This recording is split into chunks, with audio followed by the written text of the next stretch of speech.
I think you guys tagged me like 30 times in Chris Powell's video over at Full Steam Designs, where he takes an Irwin quick clamp and puts it at the end of a Sawzall and shakes paint cans.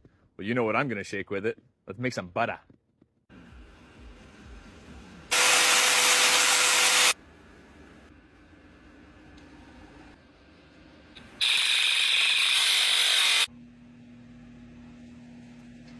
For some reason, it doesn't fit in my rigid Sawzall, so we're gonna use my Bosch corded.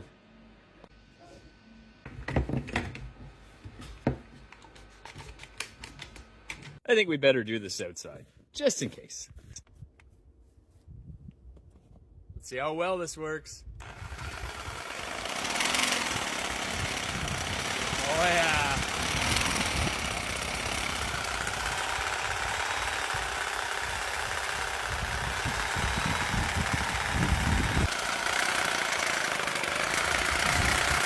Chris, you designed a beauty of a butter maker, man. This thing works great.